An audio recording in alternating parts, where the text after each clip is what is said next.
This is Bloomberg Businessweek Daily, reporting from the magazine that helps global leaders stay ahead, with insight on the people, companies, and trends shaping today's complex economy, plus global business, finance, and tech news as it happens. Bloomberg Businessweek Daily with Carol Massar and Tim Stenovec, live on Bloomberg Radio, television, YouTube, and Bloomberg Originals. And a very good afternoon, everybody, across Bloomberg platforms. Welcome to Bloomberg Businessweek Daily. Carol Massar, Tim Stenovec, live here at Bloomberg headquarters in New York City. WOA, getting ready for a long holiday weekend. Although the bond market opened tomorrow, we're going to get an important jobs report.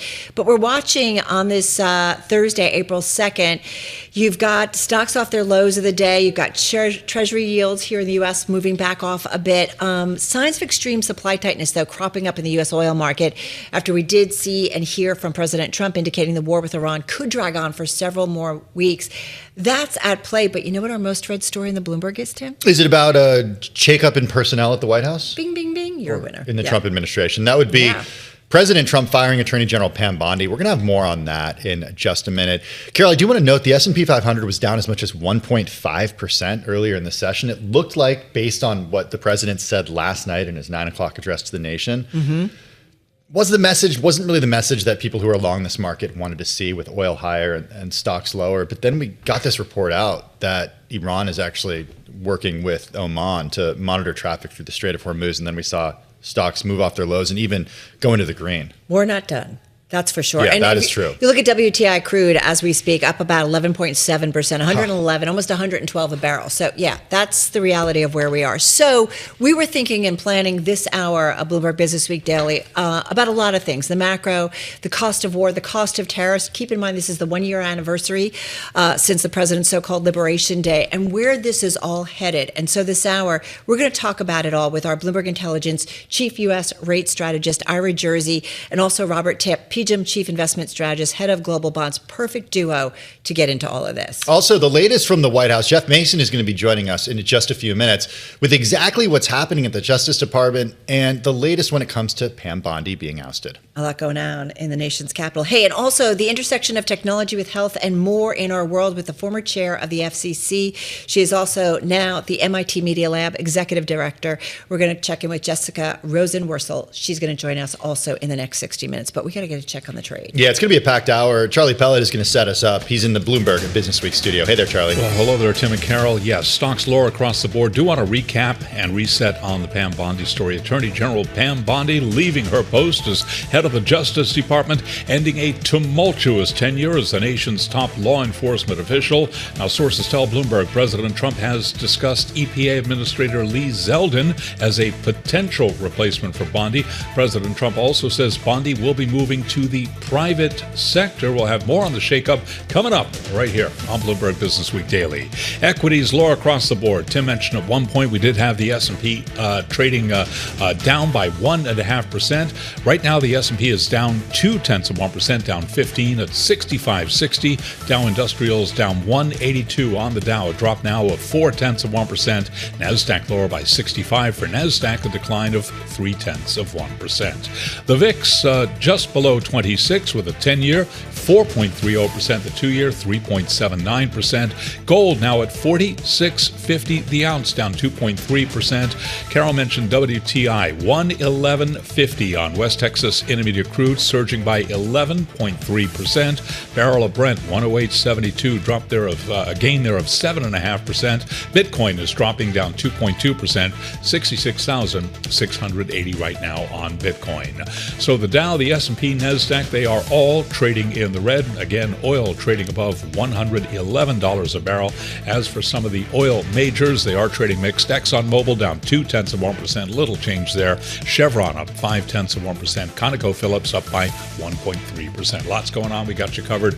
And that, Carol and Tim, is a Bloomberg Business Flash. All right, terrific. Charlie Pellet with a great market setup there. We are thinking a lot about the cost of war, the cost of tariffs, the impact of all of this on the U.S. and really the global economy. This is a Iran warned the president against a ground offensive, and as the Islamic Republic will set a toll for ships passing through the Strait of Hormuz. We got this from the Iran Deputy Foreign Minister in a quick interview with Sputnik. President Trump, though, remember last night, right, Tim, pledging to continue the U.S. war in Iran. Yeah, even as he looked ahead to when the war is over, here's just a little bit of President Trump last night from the White House regarding his outlook for the conflict. When this conflict is over, the Strait will open up naturally. It'll just open up naturally. They're going to want to be able to sell oil because that's all they have to try and rebuild. It will resume the flowing and the gas prices will rapidly come back down.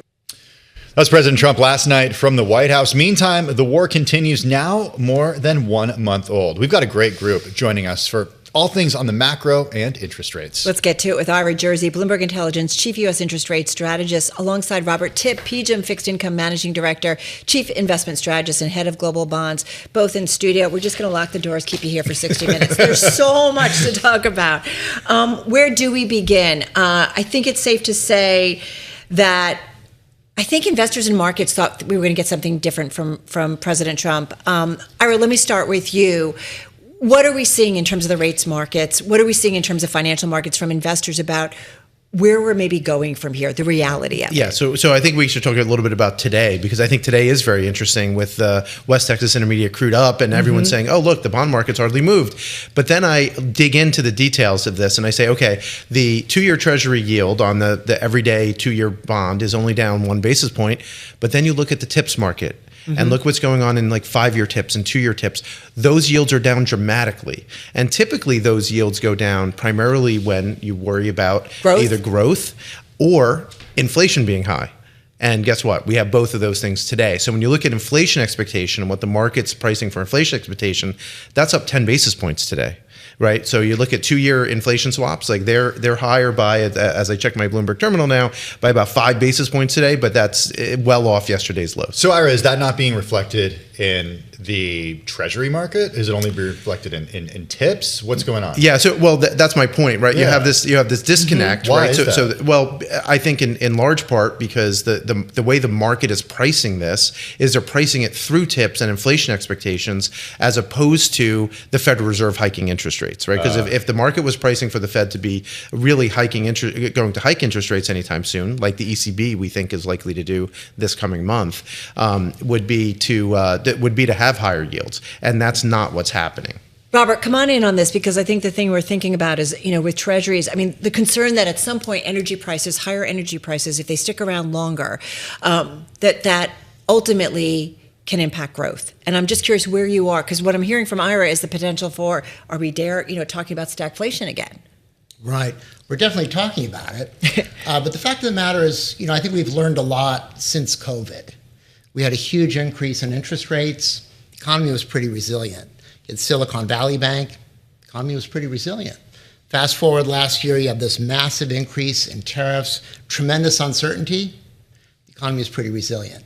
So now we're looking at high energy prices, right? And they're up. The curve is still in backwardation, so people are optimistic it's going to come down. Right. But the fact of the matter is the economy has shown a lot of resilience.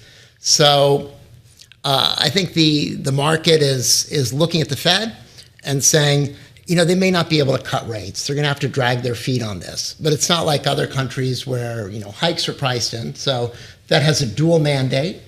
They're going to be very well considered in this. But I think the market is sensitive to that. If we get minus 100,000 payrolls tomorrow, then it'll be different. The market will be looking at recession possibility. Is that likely?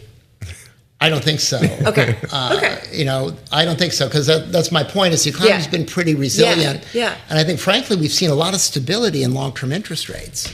Once they got to this 4.25 level, late 2022, they've been range-bound around that level. So short-term, there's a tremendous amount of uncertainty. Longer-term, the inflation expectations, things seem to be pretty stable. Ira, do consumers have that cash to protect themselves from these higher energy prices? I spoke to Chime's CEO earlier today on Bloomberg TV, and Chime is a company. The average, the typical person they deal with has a income of around $75,000. So it's certainly a part of the economy that is more affected by higher fuel prices. And he said fuel spending has risen 25% amid this war with Iran. Yeah, and certainly, energy prices have, and obviously that's a pretty large part of the consumption basket. The way that I think about these higher gasoline prices, it's really a tax on the consumer. So if it acts like a tax on the consumer, then it will slow the economy. Now, we talk about stagflation. We have to be a little bit careful on how we define that, right? Because you could have a slower economy and not a recession, right? And we've had a pretty robust economy, and I agree with Robert that the economy has been somewhat robust, but a lot of that robustness has come from two things. One is investment spending, things like AI and the like, and then the other is, when you look at all of the jobs that have been created, and actually 2 times the number of jobs that have been created in aggregate have come from one sector, and that's the healthcare sector, right? With a lot of people in home healthcare and the like. So the fact is that when you have a one sector economy, I think it is at risk. I'm a little bit more pessimistic maybe than Robert is on the U.S. economy, but we don't have to have a recession. But you could have a significant enough slowdown that it certainly feels like that. Like think about 2015 when you had the exit of the energy investment boom, or think about 1994. I always bring up that one because that's when I got out of grad school and I had a problem finding a job. But luckily my wife found a job and we were all good.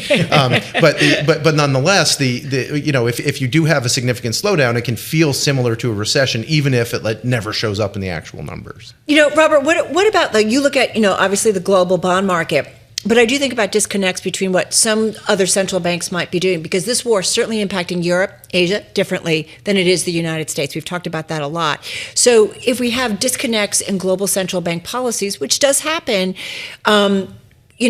it is still, we're all kind of connected. So I'm just curious do we see parts of the world go into recession or significant slowdowns?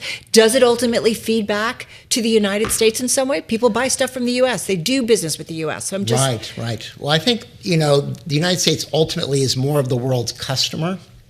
And so I think that, the slowdown here will have more impact on other economies than their slowdown. Which we saw with the GFC. Yeah.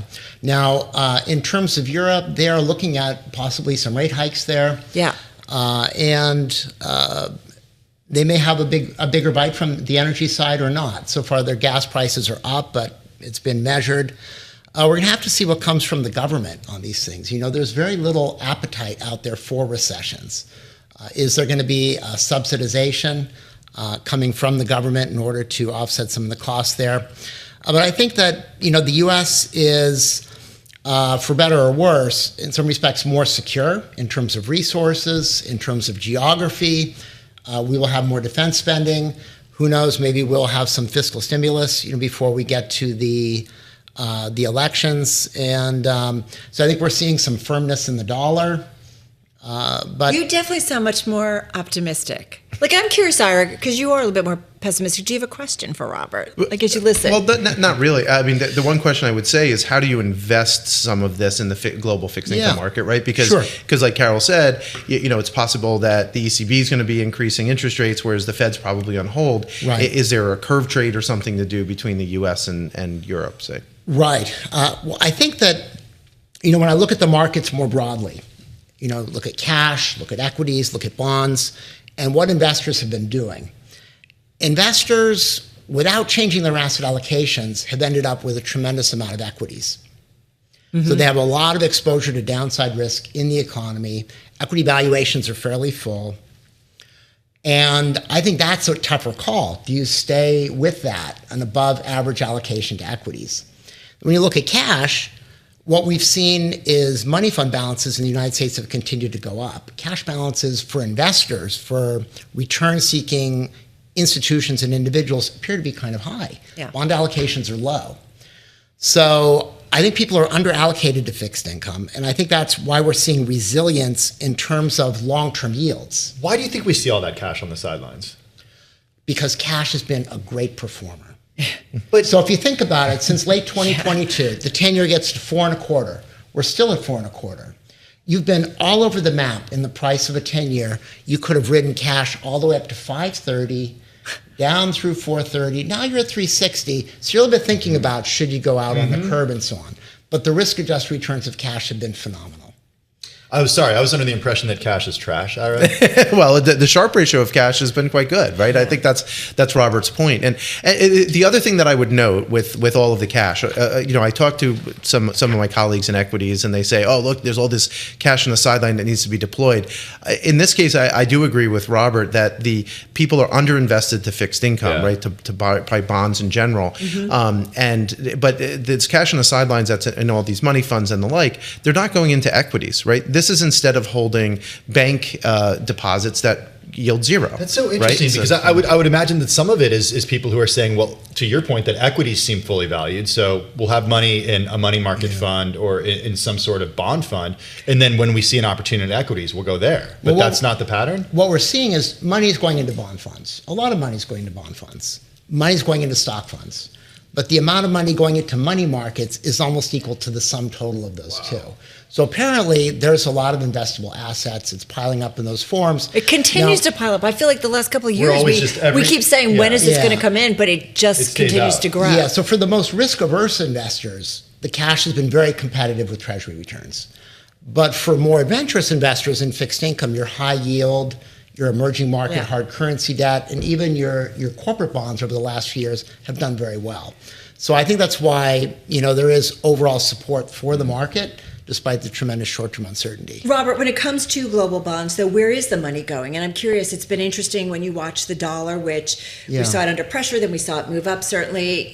As of late, I think about the impact on the emerging market world. So where have you guys been specifically in global bond funds, seeing money going in or out? In terms of the flows, it looks to me like there's two offsetting kinds of flows that we have seen since the election in November. There's a big drop in the dollar, but the money is coming here. So what's going on? We're seeing foreigners buy U.S. debt securities, buy U.S. securities, but the amount of money that's coming in is small relative to the total stock of U.S. dollar assets held. So apparently people have been hedging the currency exposure of their U.S. investments, but net, where are they putting their money?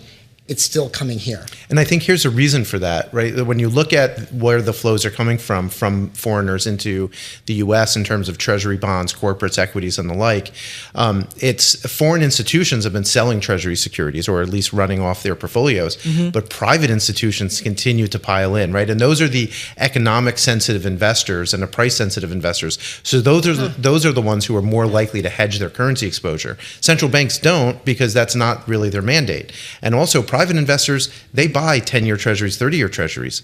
Central banks don't do that. Central banks buy T-bills 2 years, 3 years. They don't buy the long end. So they don't own a lot of market risk. All right, so let's push this forward a few months and talk a little bit about Kevin Warsh and the economy that he inherits if he becomes Fed chair. Which is kind of interesting. If, I don't know. Is it a when or is it an if, Robert?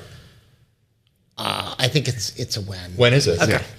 And I don't have a great call on that. Let's say this year. But I think the more interesting part will be, what does he do? Yeah. And I think what I'm supposed to say, what I'm supposed to think, is he's going to come in, he's going to get the Vulcan mind meld on the committee, and they're going to cut rates regardless of what's going on. But we've seen this in the past, and we've read of in the history books. Even if inflation is ticking higher? That central bankers come in and they do the right thing. When you're in the seat, and honestly, if the dollar's going up and that's getting inflation down and long rates kind of stay where they are because the inflation outlook is solid, maybe that's an acceptable opportunity for everybody, especially if you're putting your signature on the dollar bill. What if it's after midterms and they go to the Democrats? Would it still, does that change it? Just got about like 15 seconds. I'm optimistic on the markets long term, but in terms of the picture for human beings in politics, it could just be increasingly chaotic. All right. Robert, told you. Live long and prosper. Lock the doors. They're not going. Ira Jersey, Bloomberg Intelligence Chief U.S. Interest Rate Strategist. Robert Tipp, thank you. PGIM Fixed Income Managing Director, Chief Investment Strategist, Head of Global Bonds. What a great start. This is Bloomberg. It's 2:21 on Wall Street. We do check markets all day long here at Bloomberg. Attorney General Pam Bondi is leaving her post as head of the Justice Department, with Deputy Attorney General Todd Blanche stepping in to serve as acting Attorney General. President Trump is said to have discussed EPA Administrator Lee Zeldin as a potential replacement for Bondi. That's according to sources. The president also says Bondi will transition to what he calls an important new job in the private sector. We've got more coming up right here on Bloomberg Businessweek Daily. The Dow, the S&P, NASDAQ, all declining right now. The S&P 500 index is down 11, a drop there of 0.2%. Keep in mind, at the worst level of the session, the S&P had been down by just about 1.5%. Dow Industrials down 161 right now. The Dow down 0.3%. NASDAQ lower by 50. For NASDAQ, a drop of 0.2%. The VIX just above 25, with a 10-year yielding 4.30% and the 2-year 3.79%. Gold down $104 the ounce, down 2.3%, $46.54 right now. West Texas Intermediate crude just below $112 a barrel, surging 11.8%. Barrel of Brent 108.81, up by 7.6%. 2% drop now for Bitcoin, 66,800 on Bitcoin. Amazon shares are lower, a little changed right now. We got Amazon down by roughly 0.5%. Amazon's going to start charging sellers who use its shipping services a 3.5% fuel and logistics surcharge later this month, joining the ranks of shipping companies raising prices as the war in Iran pushes oil prices higher. Again, West Texas Intermediate crude now just above $112 a barrel, up by 11.9%. For on-demand news 24 hours a day, subscribe to Bloomberg News Now wherever you get your podcast. I'm Charlie Pellet. Carol and Tim, that is a Bloomberg Business Flash. All right, Charlie, thank you so much. Well, Attorney General Pam Bondi is leaving her post at the head of the U.S. Justice Department, ending a tumultuous tenure as the nation's top law enforcement official after some high-profile stumbling blocks in her efforts to carry out President Donald Trump's agenda. Now, in a social media post earlier today, President Trump writing, Pam Bondi is a great American patriot and a loyal friend who faithfully served as my Attorney General over the past year. We love Pam, and she will be transitioning to a much needed and important new job in the private sector to be announced at a date in the near future. And our Deputy Attorney General and a very talented and respected legal mind, Todd Blanche, will step in to serve as acting Attorney General. So again, President Trump putting this out a little bit earlier. She was viewed as one of Trump's most loyal allies. She oversaw the unprecedented transformation of the Justice Department. Joining us now with what we need to know, Bloomberg News Washington and White House correspondent Jeff Mason in the Bloomberg News Washington, D.C. bureau. A quickly developing story, somebody who seemed very loyal to the president, Jeff. We cannot forget what she did in front of Congress just a few weeks ago. What was it that really caused the president to fire her? That's a spot-on question, and I'm the wrong guy to answer it. We're going to have to ask him that, and he didn't make that clear in his social media post. I do think it's fair to use the word fired, however. That's not the word he's using, but it's what it was. The Attorney General doesn't just leave that job without the president saying you're leaving that job. And so there clearly was some increased frustration on his part that she wasn't able to deliver on the things that he was asking her to do. I also think it's important to sort of put a framework around what the president sees as the Justice Department and the Attorney General and what their role is. Most presidents view it as an independent agency. President Trump did not. He viewed it essentially as his personal lawyer, and right now looks like he wants a new one. You know, Jeff, I think so much about this president who understands, like him or not, everyone says he understands media and presentation and so on and so forth. And I do think about how so much of the administration seems camera ready. And so I do wonder how much of this is, actually her ability or what she did on the job, or is it how she presented, whether it's before committees up on Capitol Hill? I just think about that and contrast it with what we've seen perhaps of Pete Hegseth in some of those updates on the war. Yeah, I think you're right, Carol, that he cares a lot about presentation. This is a former reality television host who has brought a lot of those same demands, skills, and frameworks to the presidency. So yeah, he likes that in a cabinet official as well. That said, if you look at how Attorney General Bondi performed in Congress and the way that she bantered, if banter is even the right word, with members of Congress, it was very combative, and it was often done for the audience of one in the White House. So I'm not sure what he would criticize specifically about the way she came across, because it's seemingly the way that he expected her to come across. Maybe that's shifted, that's certainly a possibility, but the evidence doesn't show that he's looking for someone who is less combative or someone who is less willing to do his bidding or what he asks of the Justice Department.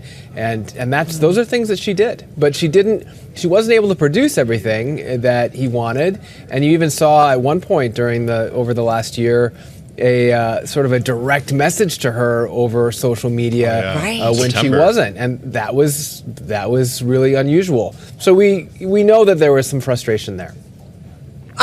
Okay, so what does we talked about Todd Blanche taking over? What about Lee Zeldin? That's a name that's been bandied about. Right. So who do we think is going to lead it next? Well, that's the question, and both of those are possibilities. The president certainly has a comfort level with them. Clearly, with Todd Blanche, who is one of his former personal attorneys, and that's going to be something that we'll be continuing to report on in the coming days. It depends, of course, on how long the president takes to make that decision. But again, I wouldn't expect a major shift at the Justice Department. There will be a new head of the DOJ, but in the same way that at DHS, after Secretary Noem's departure, the policies aren't changing. President Trump himself is not changing. What he wants out of those two cabinet agencies isn't changing. What he is getting is a new face. How easy is it going to be for that new face to get approved? Good question. The president still has a majority, of course, in the Senate. That's where cabinet members get confirmed. I suspect that he will probably do just fine with this. If he was looking for a new head of ICE, that might be trickier. But I don't know. I would be speculating. But as long as he continues to have Republican majorities in the Senate, which of course he will have at least through the end of this year, that's not too big of a problem. Yeah, and I guess it was so easy for Mark Wayne Mullen, relatively speaking, to get through. He's one of them, and that's usually easier to get confirmed if you are coming from Congress, and that worked in his favor. Hey, Jeff, you're going to be able to turn the ringer off and have a quiet weekend? Nope.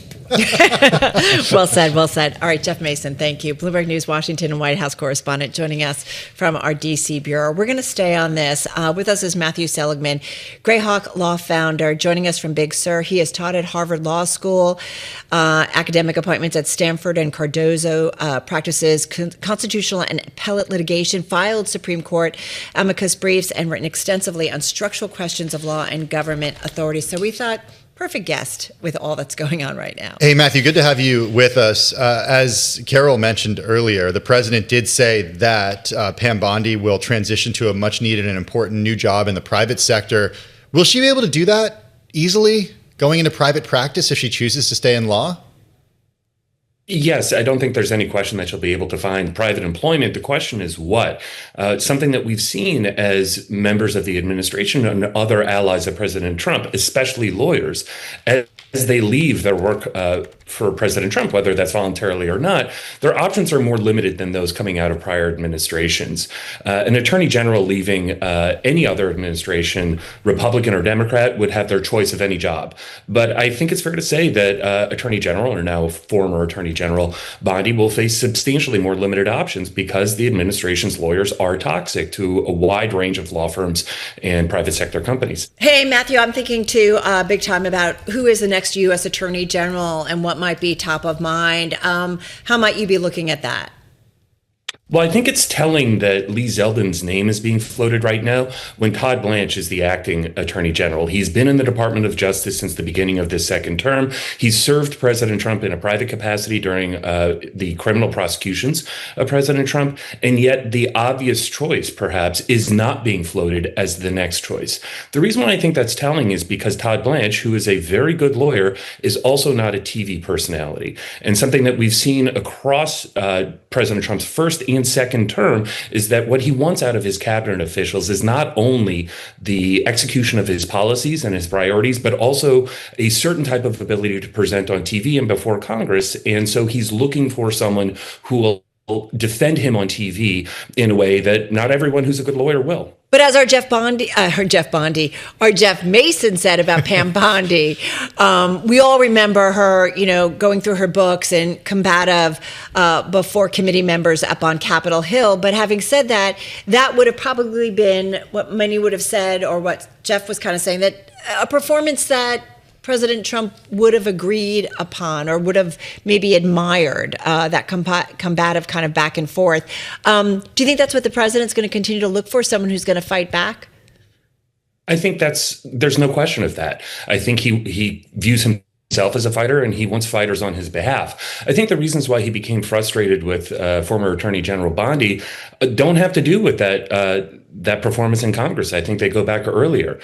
You mentioned before the unintentional social media private message that became public, and former Attorney General Bondi's various public missteps, primarily with respect to the Epstein files. And so I think those missteps are probably more what the president, the source of the president's frustration. He wanted an attorney general to make that problem go away, and she didn't. So what do you think But can anyone do that? What? Can anyone make that problem go away? Well, that's not, and the reason I ask is because Trump views the attorney general as a different job than other presidents have viewed, but nobody's going to make that go away, Matthew.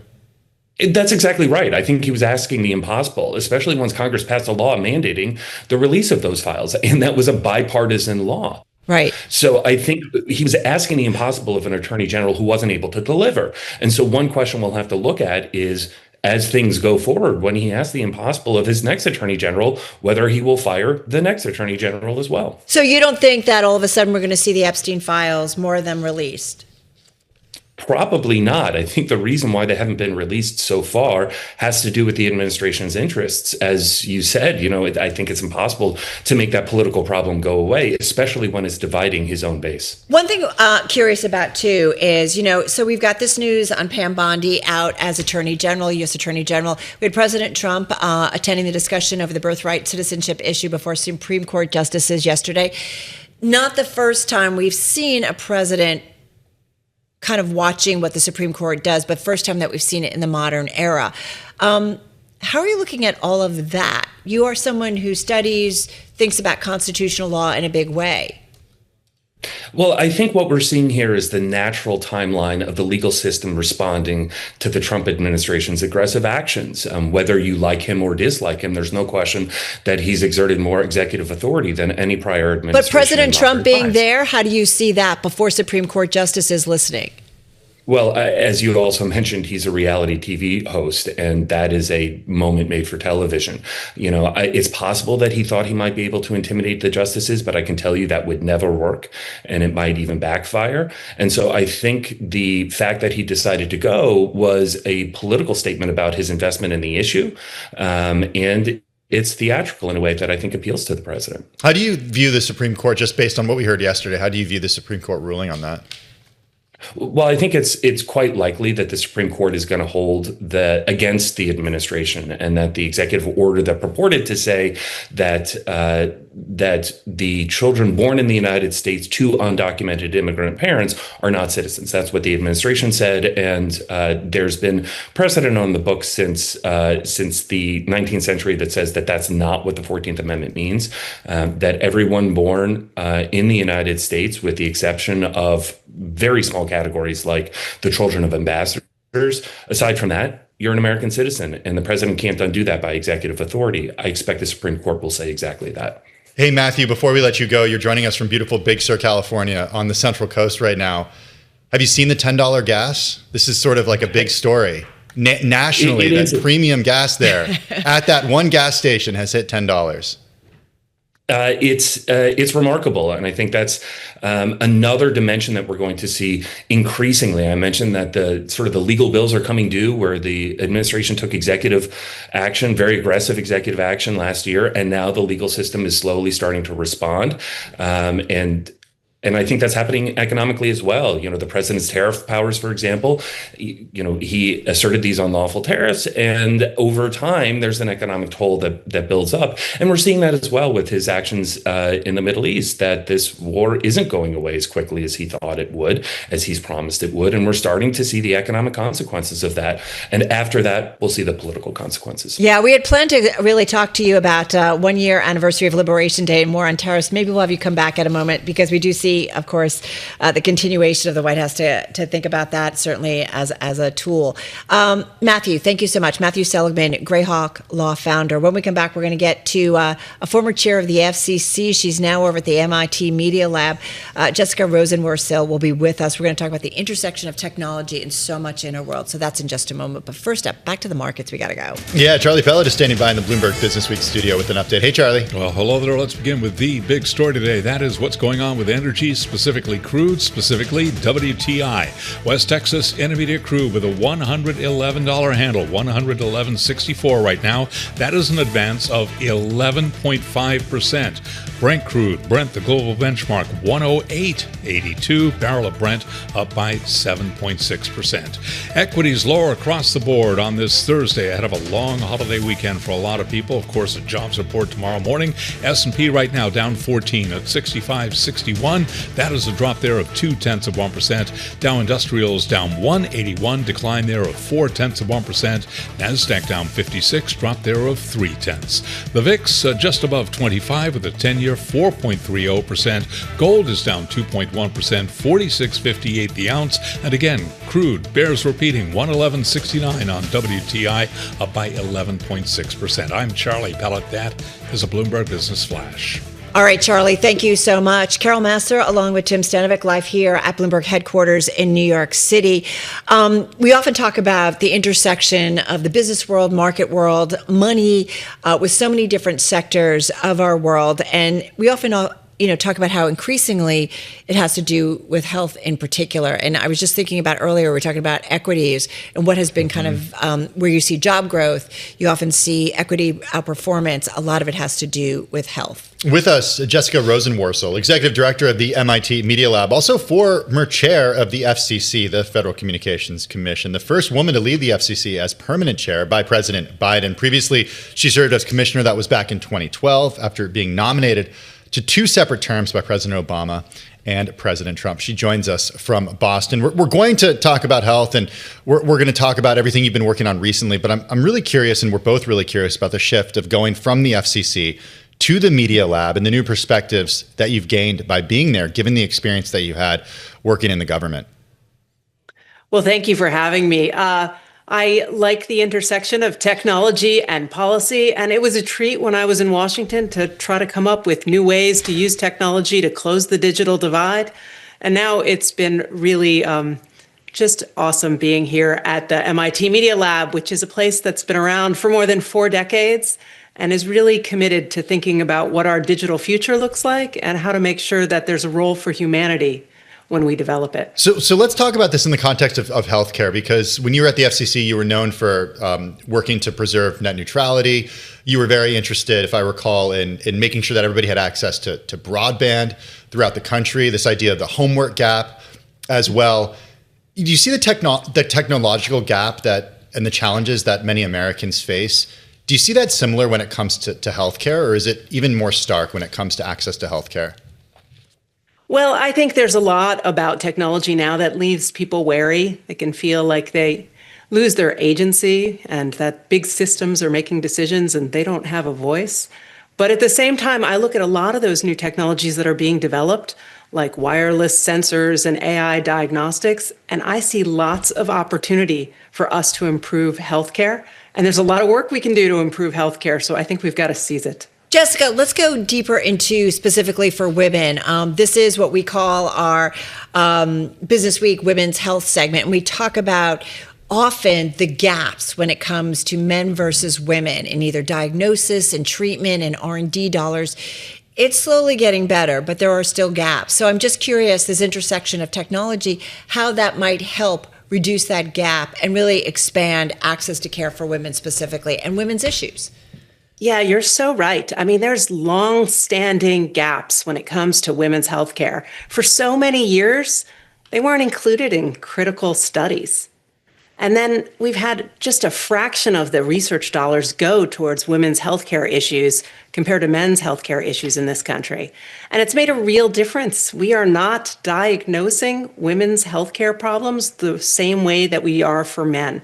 And if we close that gap, we're going to do some good work, not just for women's healthcare, but for our global economy. In fact, there are studies that show that as much as $1 trillion could be seen in economic growth globally by 2040 if we close the kinds of gaps you are talking about. And there are so many ways that we are starting to see possibility, and they all involve technology.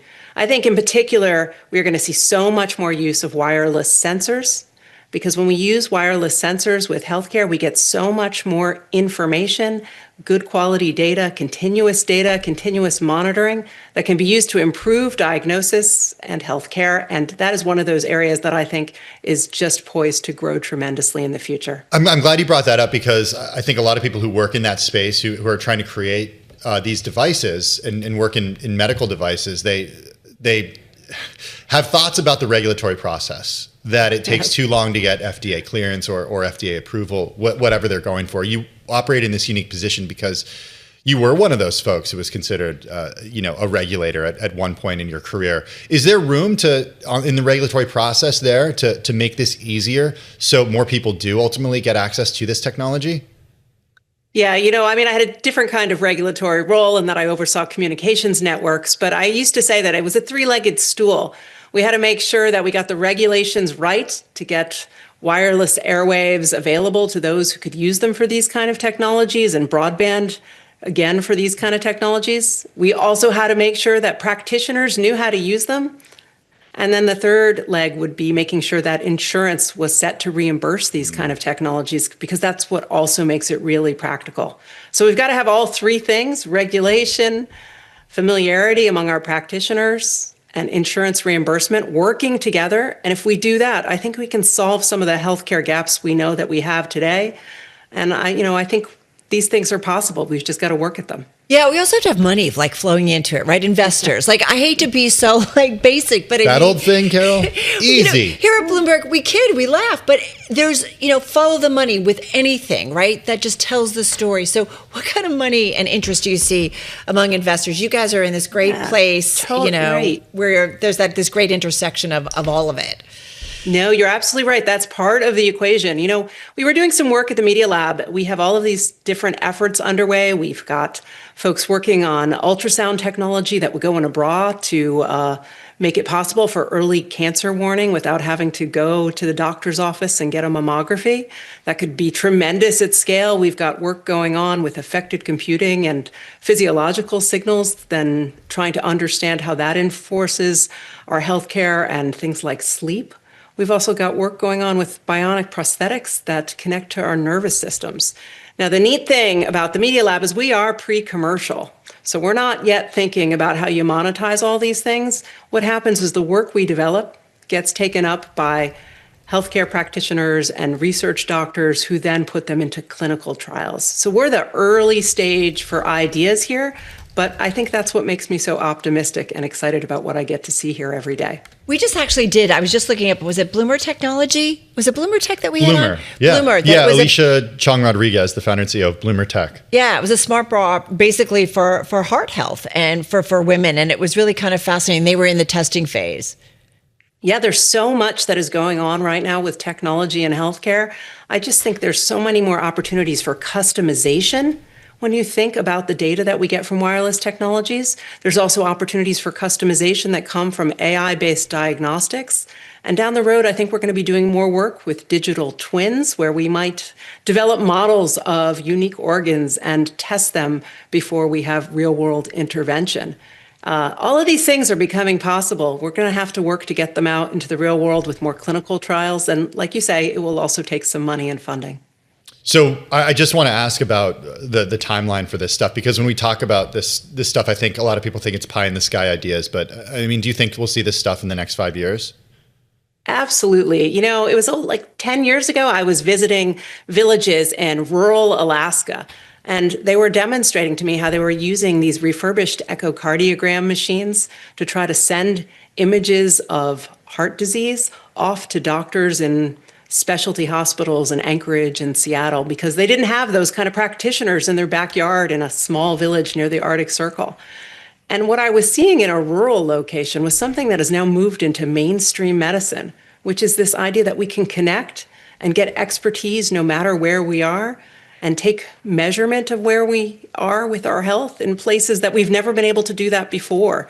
So I think we are moving from having technology be at the margins to being part of mainstream medicine. And I think what I saw years ago in that little village in Alaska sort of set off a light bulb for me, which said that we can do this here. We can do this everywhere. Listen, Jessica, you know, I'm listening to you. I think both Tim and I are, and we think about, you know, we live with a company where we can go everywhere and talk to all different kinds of voices and really respect the importance of content and media as a medium. And I am just curious whether it's dealing with healthcare issues and understanding what you're talking about. It's so important that correct content gets out there, but that there's freedom in content, right? And I just wonder, your view as former chair of the FCC, I've got to ask you, I'd be an idiot not to. I think I saw this coming. Your view on the use of the current agency's powers to influence the content, whether it's late night TV or news coverage in general. It's, for me, who's been doing this for 30 years, it makes me a little uncomfortable, a lot uncomfortable, to be fair. Yeah, that's fair. It makes me uncomfortable too. During my last few weeks as chair of the Federal Communications Commission, you know, I took a look at what was on deck, and I found some petitions that involved content and coverage and behavior at ABC, NBC, CBS, and Fox. And what I noticed is they came from the left, they came from the right, but every one of them wanted the government to step in and use its power to prevent free speech. And so on one of my last actions before I left the agency was I dismissed them all. And I did that because I don't think that the FCC should be the president's speech police, and I don't think that the FCC should be journalism's censor-in-chief. What do you think about Brendan Carr, your former colleague, just very briefly, about his approval of the Nexstar-Tegna merger without a full commission vote? Well, I think there are some challenges associated with that, and the underlying law, which limits the number of television households any one company can reach in this country to 39%. And I know that there are ongoing court cases involving that decision. So I think we'll all have to stay tuned. And we're going to stay tuned to the work you're doing. Please come back. We would love to continue this conversation.